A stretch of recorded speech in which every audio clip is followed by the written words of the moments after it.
नमस्कार, मैं Vivek Kumar, instructor government ITI Aliganj Lucknow. आज मैं आप सभी को व्यवसाय ड्राफ्टमैन सिविल के द्वितीय वर्ष के पाठ्यक्रम में वर्णित टॉपिक एस्टिमेशन एंड कॉस्टिंग के बारे में विस्तार से बताऊंगा। आइए फिर शुरुआत करते हैं और जानने का प्रयास करते हैं कि एस्टिमेशन यानी कि प्राकलन क्या होता है। अगर मैं बहुत सरल भाषा में आपसे कहूँ तो किसी भी सिविल निर्माण कार्य में होने वाले सभी मौद्रिक खर्चे और मटेरियल की मात्रा और उसके साथ ही साथ उसमें लगने वाले कामगारों की संख्या का आकलन किया जाता है। ये सारी प्रक्रिया जब की जाती है तो उसको हम एस्टिमेशन कहते हैं। जब इस मात्रा के परिप्रेक्ष्य में जब हम उसका प्राइस यानी कि दाम कैलकुलेट करते हैं, दाम की गणना करते हैं, तो उसको कॉस्टिंग बोलते हैं। अब ये हमारे लिए आवश्यक क्यों है या ये किस तरह किया जाता है, तो मैं आपसे अगर इसके बारे में कहूँगा तो मुझे ये कहना पड़ेगा कि कोई भी भवन निर्माण कार्य करना है, कोई सड़क निर्माण करनी है, कोई नहर बनाना है, तो उससे संबंधित खर्चों के बारे में आपके पास सूचना जानकारी होनी चाहिए, जिससे कि आप यह आकलन कर सकें, यह गणना कर सकें कि उस पर्टिकुलर चीज़ को, मसलन आप रोड बनाने जा रहे हैं, आप नहर बनाने जा रहे हैं, उसको बनाने में जो खर्च होगा और जो उसके इस्तेमाल करने वालों के वजह से जो रेवेन्यू यानी कि जो कर आप जनरेट कर पाएंगे, पैसा जो इकट्ठा कर पाएंगे, दोनों में क्या संबंध है। अगर आपने खर्च ज़्यादा कर दिया, उससे होने वाला रेवेन्यू कम है, तो वो प्रोजेक्ट कभी भी फिजिबल नहीं माना जाएगा, उसको कभी भी धरातल पे नहीं उतारा जाएगा। और कई बारी ऐसा होता है कि रेवेन्यू को ही ध्यान में न रखते हुए लोगों के जन सुविधा, जन परोपकारी कार्य जो होते हैं, उसमें भी देखा जाता है कि पर्टिकुलर कोई काम करने से कितने लोगों का कितना जनजीवन उससे प्रभावित हो रहा है। अगर एक बहुत बड़ा समाज उससे प्रभावित हो रहा है, मसलन उससे लाभ ले पा रहा है, तब भी कह सकते हैं कि वो जन कल्याणकारी योजनाओं को करने का जिम्मेदारी हमारी सरकारों का होता है। और प्राकलन के माध्यम से जब उस पर होने वाले खर्चे का और उसके इस्तेमाल करने वाले लोगों को होने वाले फ़ायदे का जब गणना हम करते हैं, तब ऐसी स्थिति में हम उस निर्माण कार्य को अंजाम देते हैं। अब इसमें कुछ महत्वपूर्ण बिंदु है, जैसे परियोजना की अनुमानित लागत हमें पता चलती है प्राकलन के माध्यम से। उसके बाद कार्यदायी संस्था, मसलन सरकार तो काम खुद करती नहीं, अलग अलग सरकार की ही यूनिट्स है, कार्यदायी संस्थाएं हैं, कुछ निजी क्षेत्र की संस्थाएं हैं, वो ये इस कार्य को संपादित करती हैं। तो उसमें लगने वाले समय का भी आकलन हम इसमें निहित करते हैं, जो हम प्राकलन करते हैं अपने सिविल निर्माण कार्य की। और कोई योजना जब हम कंप्लीट कर लेते हैं, बना लेते हैं, मसलन हमने एक बहुमंजिला इमारत बना ली, जब हमें पहले से उसमें होने वाले खर्चों का आकलन होगा, तभी हम बाद में अगर हमें उस बहुमंजिला इमारत के फ्लैट को बेचना है या फिर किराए पर देना है, तो हम उसके दाम को सटीक रूप से निर्धारित कर पाते हैं। आगे बढ़ते हैं और कुछ तकनीकी शब्दों के बारे में जानते हैं। तकनीकी शब्द इसलिए जान लेना ज़रूरी है क्योंकि आगे जब हम प्राकलन कर रहे होंगे, एस्टिमेशन कर रहे होंगे, तो उसमें हम इसको बार बार इस्तेमाल करेंगे। अगर मैं बात करूँ साइट प्लान की, तो साइट प्लान से आपको यह समझ लेना चाहिए कि जो भूमि आपने चिन्हित की है, जहाँ पे निर्माण कार्य करना है, उसके सारे फीचर्स को जब हम स्टडी करते हैं, बनाते हैं, तो उसको साइट प्लान कहते हैं। मसलन रोड किधर से जा रही है, नाला किधर से, जो पहले से बने हुए नाले हैं वो किधर है, किधर जो है पेड़ पौधों का बहुत ज़्यादा संख्या है, इस तरीके की जो चीज़ें हम स्टडी करते हैं वो साइट प्लान के अंदर आता है। जब हम लेआउट प्लान की बात करते हैं, तो लेआउट प्लान में अगर हम उदाहरण के तौर पे भवन लेते हैं, तो भवन की जो सीमाएं हैं, मसलन उसकी नींव बनाने के लिए जो खुदाई करनी है उसको चिन्हित करते हैं।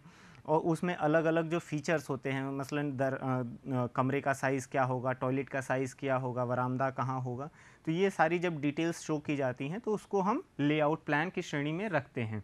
प्लिंथ एरिया भवन के बाहरी अहाते से की गई माप होती है। उसके क्षेत्रफल की गणना करने के बाद हम ये आइडिया लगा पाते हैं कि हमारा जो कवर्ड एरिया है वो कितना आता है। आपको ध्यान में रखने वाली बात है कि प्लिंथ एरिया हमेशा इस्तेमाल योग्य नहीं होती। इसको कई बारी हम एस्टिमेशन में इस्तेमाल करते हैं। इस एरिया से हम कुछ मल्टीप्लाई करके, कुछ हम इसका गुणांक ले करके हम एस्टिमेशन कर पाते हैं। फ्लोर एरिया की अगर मैं बात करूं, तो जो दीवारें आपने बना रखी है उसके अंदरूनी माप को हम जब लेते हैं तो उसको हम फ्लोर एरिया, और उससे जो क्षेत्रफल कैलकुलेट होता है उसको फ्लोर एरिया बोलते हैं। आप हमेशा ही फ्लोर एरिया को इस्तेमाल कर रहे होते हैं, मसलन आप बेडरूम में, वरांदे में या फिर स्टेयर केस में, ये सारा का सारा हम कैलकुलेट करते हैं फ्लोर एरिया में। वहीं जब हम कारपेट एरिया की बात करते हैं, तो फ्लोर एरिया में से ऐसी जगह को सब्ट्रैक्ट कर देते हैं, माइनस कर देते हैं, घटा देते हैं, जिनका हम बहुत ज़्यादा इस्तेमाल नहीं करते। मसलन वरामदे या स्टेयर केस, इसमें सिर्फ आने जाने के लिए आप इसको इस्तेमाल करते हैं, लेकिन रहने के लिए आप अपने लिविंग रूम, बेडरूम, टॉयलेट, इन सब चीज़ों का इस्तेमाल करते हैं। तो कारपेट एरिया में आप फ्लोर एरिया में से जब आप वरांदा, स्टेयर के आदि का क्षेत्रफल घटा देते हैं तो आपको कारपेट एरिया मिल जाता है। कुछ कंटिंजेंसी होती है। कंटिंजेंसी वो खर्च होते हैं किसी भी निर्माण कार्य में जिनको श्रेणीबद्ध नहीं कर सकते। मसलन कुछ अप्रत्याशित घटना होती है आपके साइट पर जहाँ कंस्ट्रक्शन हो रहा है।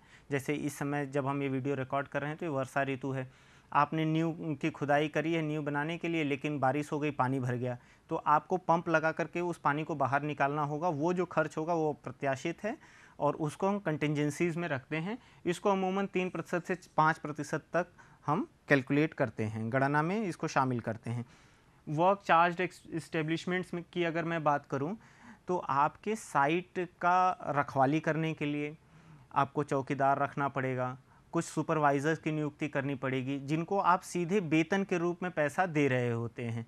तो ये जो एडिशनल खर्च है, एक्स्ट्रा खर्च है, इसको आप वर्क चार्ज इस्टेब्लिशमेंट्स में जोड़ते हैं और ये अमूमन 2% तक होता है, जितना भी आपका डिटेल्ड कॉस्ट आती है पूरे भवन की। शेड्यूल ऑफ रेट, यह एक बड़ा ही महत्वपूर्ण बिंदु है। शेड्यूल ऑफ रेट हमारे जिस अलग अलग प्रदेश के जो लोक निर्माण विभाग है उनके द्वारा जारी किया जाता है। इसमें डिटेल लिखा होता है कि आपके ब्रिक का प्राइस क्या होगा, लेबर के क्या कॉस्ट होंगे। मसलन पर डे अगर आप लेबर हायर करते हैं तो उसकी क्या कॉस्टिंग आएगी, और भी अलग अलग जो निर्माण कार्य में लगने वाली सामग्री है उसके अलग अलग क्या दाम होंगे। ये सारा का सारा निर्धारण अमूमन लोक निर्माण विभाग करता है और हर प्रदेश के लिए अलग अलग ये होता है। बिल ऑफ क्वांटिटीज़ की अगर मैं बात करूं तो इसमें आइटम ऑफ वर्क, मतलब आपके निर्माण कार्य में जो अलग अलग कार्य होते हैं उनके बारे में डिटेल चर्चा की जाती है, उनकी मात्रा और दर को कैलकुलेट किया जाता है। तो ये बिल ऑफ क्वांटिटीज़ में ये सारी चीज़ें सम्मिलित होती हैं। अब बात कर लेते हैं टाइप ऑफ एस्टिमेट्स में। टाइप ऑफ एस्टिमेट्स में अगर हम देखें तो रफ कॉस्ट एस्टिमेट है और आइटम रेट एस्टिमेट है। रफ कॉस्ट एस्टिमेट में हम डिटेल एस्टिमेशन नहीं करते हैं। किसी एक पूर्व में बने हुए समान प्रवृत्ति के मकान का कॉस्ट हम देख लेते हैं। अगर हम भवन निर्माण की बात कर रहे हैं उसके दाम को देख लेते हैं और उसी से कंपेयर कर लेते हैं कि अगर मान लीजिए 1250 स्क्वायर फीट में किसी ने मकान बनाया, उसमें मान लीजिए 20 लाख खर्च लगा, तो हम अगर उसी एरिया में अगर हम कोई और भी निर्माण करने वाले हैं, मान लीजिए 1500 स्क्वायर फीट में कोई मकान बनाने वाले हैं, तो उसके रेट से हम कंपेयर करके एक रफ एस्टीमेट हम बना लेते हैं कि हमारा मकान बनाने में इतना खर्चा होगा। जब डिटेल में हम जाते हैं तो हमें मिलता है अप्रॉक्सीमेट या प्रिलिमिनरी एब्स्ट्रैक्ट एस्टीमेट। इसमें ठीक वैसा ही है जैसा मैंने पूर्व में बताया आपको कि पहले से बने हुए निर्माण कार्य के जो दाम है, प्राइजेज़ हैं, उससे हम रेफरेंस ले करके पुनर्निर्माण कार्य जो नया वाला करने हैं हमको, उसका हम दाम एक रफली एस्टिमेट कर लेते हैं। प्लिंथ एरिया में क्या होता है, जो बिल्टअप एरिया है, प्लिंथ एरिया है, मसलन अगर हमने मान लीजिए 2100 स्क्वायर फीट में कोई मकान बनाया है पहले से, उसमें कुछ एक लमसम मान लीजिए 40 लाख रुपीज़ खर्चा हुआ, 40 लाख रुपया खर्चा हुआ, तो हम उसमें पर स्क्वायर फीट एरिया को कैलकुलेट कर लेते हैं और जो हम नया कंस्ट्रक्शन करने वाले हैं उसी क्षेत्र में उसके एरिया से, क्षेत्रफल से उसको गुणा करके हमें एक प्लिंथ एरिया के हिसाब से मिल जाता है। इसी तरीके से क्यूबिकल कंटेंट एस्टीमेट है। क्यूबिकल कंटेंट एस्टीमेट में हम अपने पूरे भवन, अगर हम भवन निर्माण कार्य कर रहे हैं तो उसके पूरे आयतन को हम कैलकुलेट कर लेते हैं, वॉल्यूम को कैलकुलेट कर लेते हैं और उसी एरिया में बने हुए सेम प्रवृत्ति के मकान का हम क्यूबिकल रेट पता कर लेते हैं, दोनों के एरिया को कंपेयर कर लेते हैं, वहाँ से जो हम रेट्स निकालते हैं उसको हम रख लेते हैं क्यूबिकल कंटेंट एस्टीमेट में। बात कर लेते हैं डिटेल एस्टिमेशन में। डिटेल एस्टिमेशन में हम अलग अलग कार्यों की गणना अलग अलग करते हैं। जैसे इसमें डिटेल एस्टिमेट में मसलन आप घर बना रहे हैं तो दीवार का अलग निकालेंगे, दीवार में भी ब्रिक वर्क का अलग निकालेंगे, मोटार का प्राइस अलग निकालेंगे, छत में लगी हुई आरसीसी का अलग निकालेंगे और फिर उससे संबंधित कॉस्ट से मल्टीप्लाई कर लेंगे। रिवाइज्ड एस्टिमेट क्या होता है, जैसे आपने कोई निर्माण कार्य आज शुरू किया, उसको कंप्लीट होने में 2 साल लगा, तब तक मार्केट में सारे दाम जो मटेरियल के रेट्स हैं वो बढ़ गए, तो हमें एक नया रिवाइज्ड एस्टीमेट बनाना पड़ता है वो एस्केलेशन के साथ कि कितना दाम बढ़ गया, ताकि उसको अच्छे से उस कार्य को कंप्लीट किया जा सके। उसका हम रिवाइज एस्टीमेट में कैलकुलेशन करते हैं। जब हम सप्लीमेंट्री एस्टीमेट की बात करते हैं तो हमें कहना पड़ता है कि हमने कोई निर्माण कार्य अगर किया है, उसके एडिशन में हमें कुछ और भी निर्माण कार्य करना है, जिससे कि पहले वाला बनाया हुआ निर्माण हमारा ज़्यादा सुलभ हो सके लोगों के इस्तेमाल के लिए, तो उसको हम सप्लीमेंट्री एस्टीमेट की श्रेणी में रखते हैं। इसी तरीके से एनुअल रिपेयर एस्टीमेट है, हर साल जो भवन को बढ़िया सुरक्षित रखने के लिए और उसको सुचारू रूप से चलाने के लिए, चलाने का मतलब ये है कि उसको इस्तेमाल करने वालों को सुविधा लगातार मिलती रहे, इसको सुनिश्चित करने के लिए जो हम जो काम करते हैं रिपेयरिंग का, उस रिपेयरिंग का जब हम एस्टीमेट करते हैं तो उसको हम कहते हैं एनुअल रिपेयर एस्टीमेट। इसी तरीके से एक्सटेंशन एंड इम्प्रूवमेंट एस्टीमेट होता है। जैसे हमने कोई मान लीजिए 2 मंजिला इमारत बनाई है, उसमें 1 मंजिला और निर्माण करना है, तो वो एक्सटेंशन की श्रेणी में आएगा, और फिर जो उसका अलग से हम एस्टीमेट करेंगे उसको हम एक्सटेंशन की श्रेणी में रखेंगे, एक्सटेंशन एंड इम्प्रूवमेंट एस्टीमेट की श्रेणी में रखेंगे। तो ये कुछ रफली हमने देखा कि कितने तरह के एस्टीमेट होते हैं। आगे बढ़ते हैं और जानते हैं कि किस काम को किस में मेज़र किया जाता है। हम लोग फटाफट इस पर आगे बढ़ेंगे। देखिए, सबसे पहले हम अर्थवर्क समझेंगे। अर्थवर्क का मतलब क्या है कि मिट्टी संबंधी काम, मसलन आप नींव बनाने के लिए मिट्टी की खुदाई करेंगे, फिर प्लिंथ लेवल तक उसको फ्लोर बनाने के लिए आप मिट्टी का भराव करेंगे। तो मिट्टी के साथ जितनी भी डीलिंग आप करते हैं, जितना भी काम करते हैं, उसको अर्थवर्क की श्रेणी में रखा जाता है। इसमें एक शब्द होता है लीड एंड लिफ्ट। यह स्टैंडर्ड शब्द है, इसको समझ लेना ज़रूरी है। लीड का मतलब होता है कितनी दूर से मिट्टी ले आनी है या कितनी दूर मिट्टी ले जानी है, और लिफ्ट का मतलब क्या है, कितनी ऊंचाई पर आपको कितनी गहराई से ऊंचाई तक मिट्टी ले आनी है। तो ये लीड एंड लिफ्ट के हिसाब से ही अर्थवर्क का कैलकुलेशन किया जाता है, क्योंकि आप लेबर एक हायर करते हैं तो उससे कुछ एक्सपेक्ट करते हैं कि दिन भर में वो कितना काम करेगा। तो वो लीड एंड लिफ्ट मसलन ये 30 मीटर दूर तक का वो मतलब एक लेबर का जो पर डे चार्जेस होता है अर्थवर्क के लिए, 30 मीटर दूर तक और लगभग 1.5 से 2 मीटर हाइट तक मिट्टी के साथ डील करने का उसका एस्टीमेट बनाया जाता है। तो लीड मतलब दूरी होती है, लिफ्ट मतलब ऊंचाई की, कितना ऊंचाई या गहराई से मिट्टी को उठाया जा रहा है। अब देखिए, एक्सकेवेशन यानी कि मिट्टी की खुदाई, हम इसका आकलन किस में करते हैं, ये क्यूबिक मीटर में करते हैं। इसी तरीके से अगर कोई पठार या पहाड़ी क्षेत्र है जहाँ निर्माण कार्य करना है, तो वहाँ पर जब आप पत्थर तोड़ रहे होंगे, एक्सकेवेट कर रहे होंगे, तो उसको भी क्यूबिक मीटर में करेंगे। अर्थ फिलिंग यानी कि आपने फाउंडेशन में जो खड्डा खोद दिया, प्लिंथ ऊपर हो गई हमारे ग्राउंड लेवल से, उसमें मिट्टी डालनी है, तो उसको फिलिंग कहा जाता है, वो भी क्यूबिक मीटर में आती है। फिर उसके बाद फिलिंग इन प्लिंथ, मतलब प्लिंथ लेवल पे जो मिट्टी भरी जाएगी उसको भी हम क्यूबिक मीटर में करेंगे। इसके साथ ही आप देख रहे होंगे अर्थवर्क इन बैंकिंग। बैंकिंग का मतलब क्या है कि जैसे हमने कोई निर्माण किया और हम चाहते हैं कि उसके पीछे मिट्टी सपोर्ट में लगे, तो वो बैंकिंग की श्रेणी में आता है। जैसे हम जब नहर का कोई कैनाल बनाते हैं तो उसके साथ हम बैंकिंग करते हैं उसको स्टेबल बनाने के लिए, तो वो अभी मिट्टी क्यूबिक मीटर में रखी जाती है। यहाँ से लमसम आप समझ सकते हैं कि अर्थवर्क का हर काम क्यूबिक मीटर में किया जाता है। इसके साथ ही अगर हम कुछ अलग से बात करें, कटिंग ऑफ ट्रीज़ यानी पेड़ों की कटाई, ऐसे जगह निर्माण कर रहे हैं जहाँ पेड़ों को काटना पड़ रहा है, जैसे आपको रोड या फिर नहर बनानी है तो रास्ते में आने वाले पेड़ को हटाना पड़ेगा, तो वो नंबर्स में आता है कि कितने पेड़ काट रहे हैं, उसके हिसाब से उसका आपको पैसा मिलता है। क्वेरिंग ऑफ स्टोन और बोल्डर, आप पत्थर या फिर बोल्डर्स को जब आप क्वेरी कर रहे होंगे, खोद रहे होंगे, पहाड़ से तोड़ के निकाल रहे होंगे, तो उसको भी क्यूबिक मीटर में ही हम कैलकुलेट करते हैं।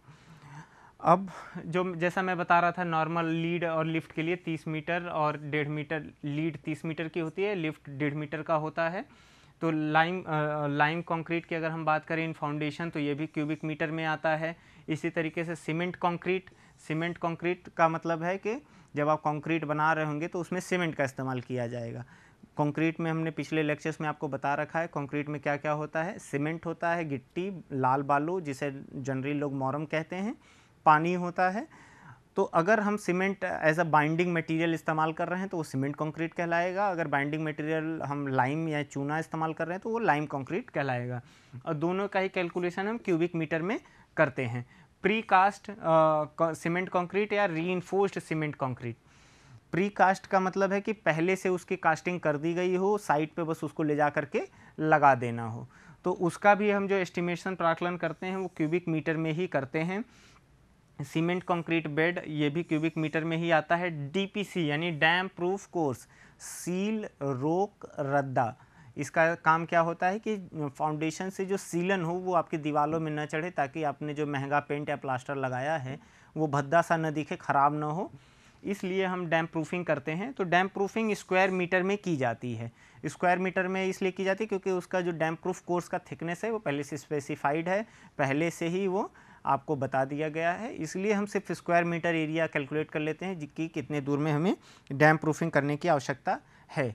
अब बात करते हैं ब्रिक वर्क की। ब्रिक वर्क का मतलब ये है कि ईंट के साथ जो भी कार्य आप करेंगे, ईंट के साथ आपको क्या करने का आवश्यकता पड़ सकता है, दीवार बनाएंगे, उसमें फाउंडेशन बनाएंगे, फिर अगर आप रीइंफोर्स ब्रिक रूफ बना रहे हैं तो आरबी रूफ, उसमें ब्रिक वर्क देखा जाएगा। तो कहीं भी ब्रिक का इस्तेमाल, ईंट का इस्तेमाल होगा तो उसको हम ब्रिक वर्क की श्रेणी में रखेंगे। देखिए, एक चीज़ बहुत ज़रूरी समझ लेना है कि ब्रिक वर्क इन फाउंडेशन यानी कि नींव में ब्रिक वर्क को अलग से कैलकुलेट करते हैं, और सुपर स्ट्रक्चर यानी कि अधिसंरचना में हम अलग से कैलकुलेट करते हैं ब्रिक वर्क। तो यहाँ पर आप देख रहे हैं brick working foundation and plinth super structure सबको क्यूबिक मीटर में ही कैलकुलेट किया जाता है। सन ड्राई ब्रिक, देखिए एक तो ईंट होती है जो ईंट भट्ठे से निकल के आती है, जिसको पकाया जाता है कोयले की आग में, तो वो तो काफ़ी मजबूत ब्रिक्स है। बट कुछ ऐसे पठारी क्षेत्र में जहाँ पे भट्ठे नहीं हैं तो वहाँ पे सन ड्राई ब्रिक्स या थर्ड क्लास जो बिल्डिंग होती है उसमें सन ड्राई ब्रिक्स का इस्तेमाल करते हैं। तो सन ड्राई ब्रिक वर्क को भी हम क्यूबिक मीटर में लिखते हैं। अब हनी कॉम ब्रिक है, ये कुछ ईंट को इस्तेमाल करके जाली नुमा बना दिया जाता है, तो उसको कई जगह पे स्क्वायर मीटर में देखते हैं और कई जगह पे क्यूबिक मीटर में भी देख लेते हैं। तो इन दोनों का ही, जैसे अब अपने उत्तर प्रदेश में ये क्यूबिक मीटर में चलता है, स्क्वायर मीटर में भी कई कई जगह पे है, तो ये दोनों में आप समझ सकते हैं। इसी तरीके से जैक आर्च रूफिंग, वहाँ पर भी आपको ये स्क्वायर मीटर में दिखता है। Brick work in well staining, कुएँ में जो आप सरकमफ्रेंस पे लगाते हैं उस पर आप क्यूबिक मीटर में इस्तेमाल करते हैं। Thin partition wall, partition wall मतलब अगर आप फ्रेम स्ट्रक्चर यानी कि बीम और कॉलम वाले मकान में रह रहे हैं तो उसमें जो अंदरूनी दीवारें होती हैं उनको कर्टन वॉल या पार्टीशन वॉल कहते हैं, तो वो पतली होती हैं, उनको हम स्क्वायर मीटर में देख लेते हैं।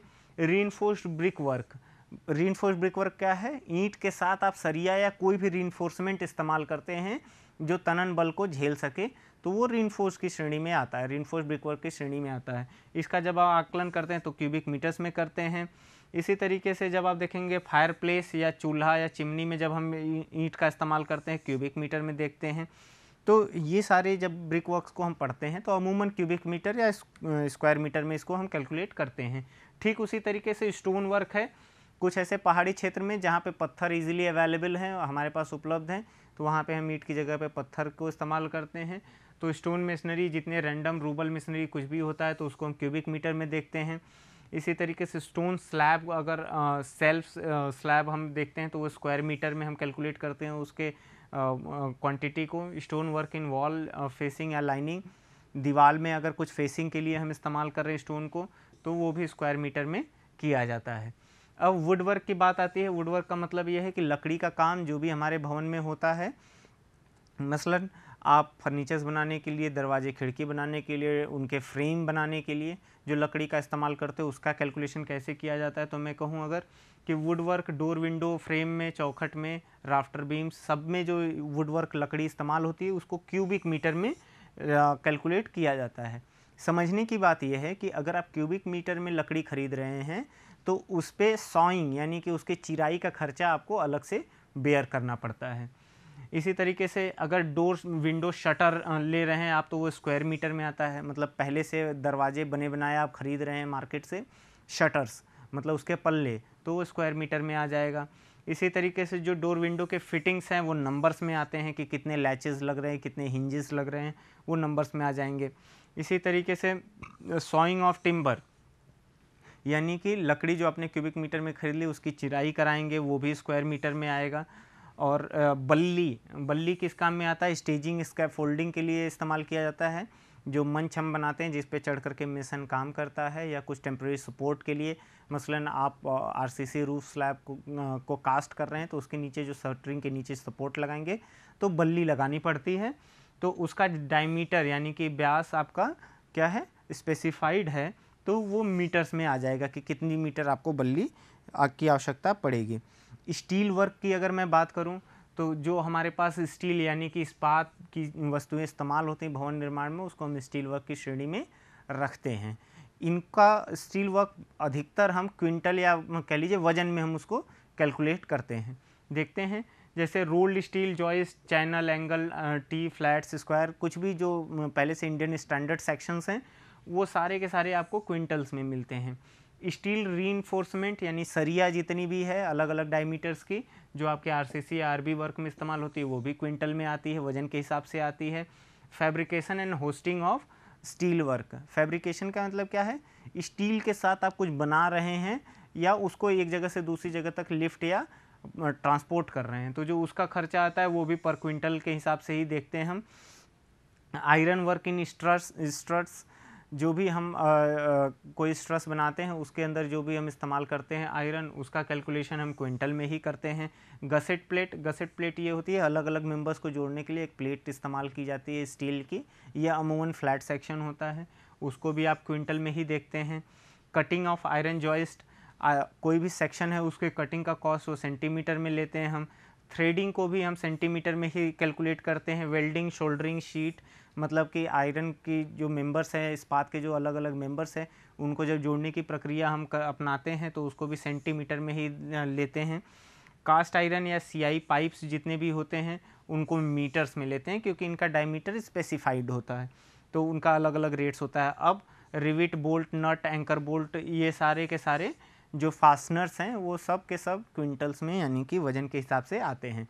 तो अमूमन आप समझ सकते हैं कि स्टील के जितने मेंबर्स हैं सारे के सारे वजन में आते हैं। अब कुछ रूफिंग मटेरियल्स हैं, छत बनाने के लिए जो मटेरियल का इस्तेमाल होता है उसको किस में कैलकुलेट करते हैं। देखिए जितनी टाइल्स आती हैं अमूमन स्क्वायर फीट के हिसाब से आती हैं। कंट्री टाइल्स मतलब होममेड टाइल्स जो नॉर्मल उसमें पकती हैं उनको भी स्क्वायर मीटर में लेते हैं। जीआई शीट, एस्बेस्टर शीट्स जो गैल्वेनाइज्ड आयरन शीट कोरुगेटेड होती हैं या एस्बेस्टर की सीट होती है स्क्वायर मीटर्स में। इसी तरीके से आप देख सकते हैं आरसीसी आरबी रूफ जो होता है वो भी क्यूबिक मीटर्स में हम कैलकुलेट करते हैं, वो आपको पता है। लाइम कंक्रीट वाले भी सारे के सारे स्क्वायर मीटर में हम कैलकुलेट करते हैं अगर थिकनेस स्पेसिफाइड हो तो। प्लास्टरिंग की बात हम करें तो प्लास्टरिंग अगर थिकनेस स्पेसिफाइड है मतलब कितना मोटा प्लास्टर करना है तो स्क्वायर मीटर में आता है। इसी तरीके से डैडो और स्कर्टिंग दो महत्वपूर्ण चीज़ है। आपने देखा होगा कि बाथरूम में जो ज़मीन से लेकर के ऊंचाई तक टाइल्स लगा देते हैं या फिर सीमेंट के पेस्ट के साथ एक एकदम प्लेन फिनिश देते हैं, बाथरूम में आपके हाइट के बराबर होता है उसको डैडो बोलते हैं। कमरों में ये अमूमन 6 इंच होता है तो उसको हम स्कर्टिंग बोलते हैं। वो सारे के सारे रनिंग मीटर्स में और डैडो को स्क्वायर मीटर्स में कैलकुलेट करते हैं। वाइट वॉशिंग वगैरह सब स्क्वायर मीटर में आता है। डिस्टेम्परिंग, पेंटिंग सारा स्क्वायर मीटर में आता है। पॉलिशिंग, वुडवर्क ये भी स्क्वायर मीटर में आएगा। और लेटर्स वगैरह अगर कुछ लिख रहे हैं तो वो नंबर्स में आएगा। तो इस तरीके से आप देख पाए कि अमूमन पेंटिंग, प्लास्टरिंग स्क्वायर मीटर में आता है। फ्लोरिंग की अगर हम बात करें तो आपको ये अमूमन स्क्वायर मीटर में मिलता है। अलग अलग स्पेसिफिकेशंस के हैं लेकिन आप देख पा रहे हैं कि फ्लोर्स जितने भी कैलकुलेट होते हैं वो स्क्वायर मीटर में आते हैं क्योंकि इनकी थिकनेस पहले से स्पेसिफाइड होती है, पहले से बताया गया होता है।